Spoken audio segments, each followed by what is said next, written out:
എല്ലാ വർഷവും പൂരം കൊടിയേറിക്കഴിഞ്ഞാൽ തൂതപ്പുഴയിൽ ഒരു മരണമെങ്കിലും നടക്കും. ബലിയൊരുത്തൻ എന്നാണ് ഈ മരണപ്പെടുന്നയാളെ വിളിക്കുന്നത്.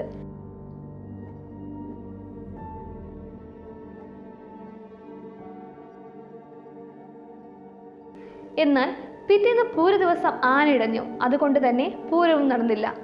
പുഴയ്ക്ക് ഒരു ജീവൻ കിട്ടാത്തത് കൊണ്ട് പൂരം മുടങ്ങി എന്നായി പിന്നെയുള്ള സംസാരം.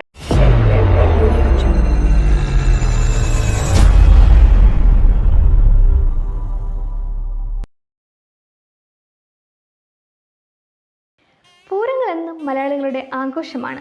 പഞ്ചാരിമേളവും പാണ്ടിമേളവും താളവാദ്യങ്ങളും തലയുയർത്തേൽക്കുന്ന ഗജകേസരിമാരുമൊക്കെയായി ഓരോ വർഷവും പൂരത്തിന് വേണ്ടി ജനങ്ങൾ കാത്തിരിക്കുന്നു. പൂരങ്ങൾ ഇന്നോ ഇന്നലെ ഉണ്ടായതല്ല, വർഷങ്ങളായി നടന്നുവരുന്ന പാരമ്പര്യങ്ങളാണ്. ഇന്ന് ഞാൻ പൂരങ്ങളിൽ ഒന്നായ തൂതപൂരത്തെ ആസ്പദമാക്കി പ്രചരിക്കുന്ന ചില അസാധാരണ സംഭവങ്ങളെക്കുറിച്ചാണ് പറയാൻ പോകുന്നത്.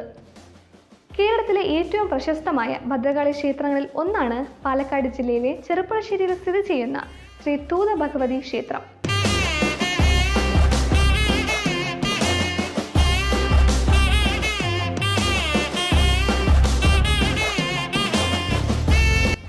പ്രകൃതി സൗന്ദര്യം നിറഞ്ഞൊഴുകുന്ന തൂത നദീതീരത്താണ് ഈ ക്ഷേത്രം.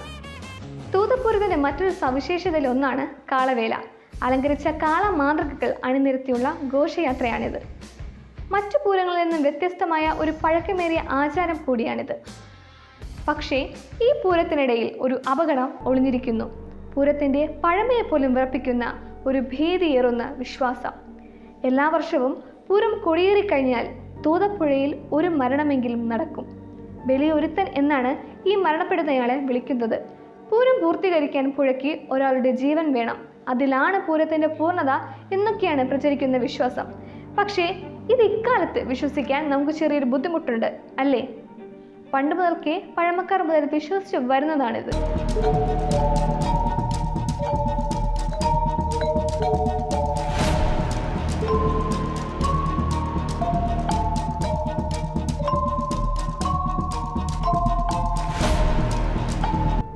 ഈ വർഷം, അതായത് 2025 മെയ് 13 12 വയസ്സുകാരി സഞ്ജന എന്ന കുട്ടിയാണ് മുങ്ങി മരിച്ചത്. തമിഴ്നാട്ടിൽ നിന്ന് തന്റെ പിതാവിനോടൊപ്പം തൂതപൂരത്തിന്റെ കച്ചവടത്തിനാണ് കുട്ടി വന്നത്. കുട്ടിപ്പുഴയിൽ കുളിക്കുന്നതിനിടെയാണ് അപകടം നടന്നത്.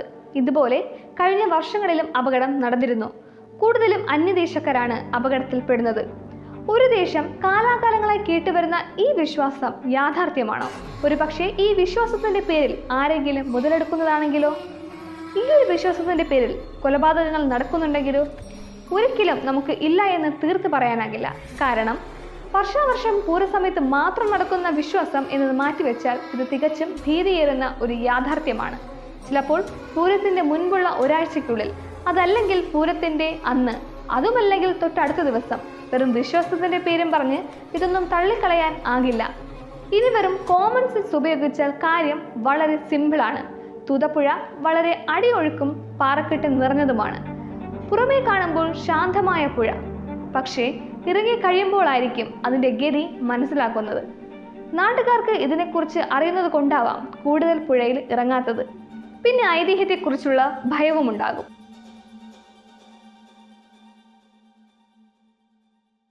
നാട്ടുകാർ ഈ വിശ്വാസത്തെ ഊട്ടിയുറപ്പിക്കാൻ ചില കാരണങ്ങൾ കൂടിയുണ്ട്.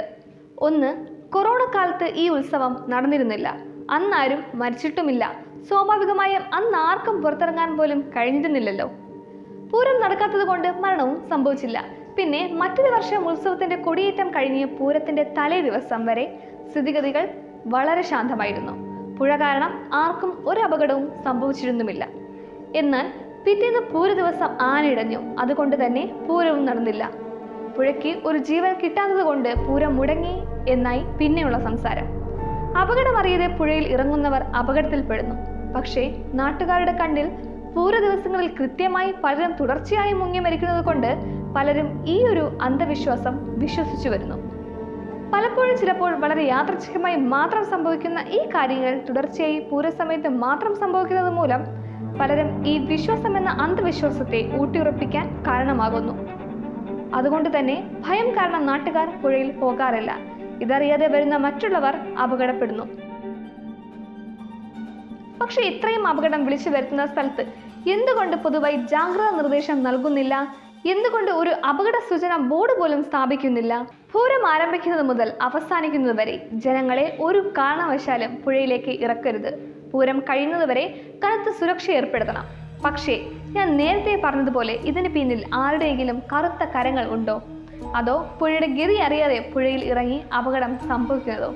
ഇത് രണ്ടുമല്ലെങ്കിൽ ആ വിശ്വാസമാണോ?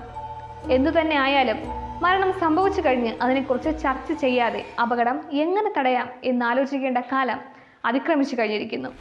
ഇനിയും ഇത് കണ്ണടച്ചാൽ നാളെ ഒരു സമയം ഉത്സവം കൊടിയേറി കഴിയുമ്പോൾ ഈ പുഴയിൽ ആരെയെങ്കിലും തള്ളിയിട്ട് കൊന്നുകളഞ്ഞാൽ ഇനിയും അത് വിശ്വാസമാണ് എന്ന് നിങ്ങൾ പറഞ്ഞുകൊണ്ടിരിക്കുമോ? കാരണം കാലം അങ്ങനെയാണ്. വിശ്വാസം എന്ന പഴുതിലൂടെ കൊലയാളി രക്ഷപ്പെടും. മരിച്ചവന് പിന്നാലെ മരുന്ന് കൊണ്ടുവന്നാൽ എന്തു പ്രയോജനം? എന്താണ് നിങ്ങളുടെ അഭിപ്രായം? എന്തു തന്നെ ആയാലും ഇനിയും പുഴ കാരണം ആർക്കും ആരെയും നഷ്ടപ്പെടാതിരിക്കട്ടെ.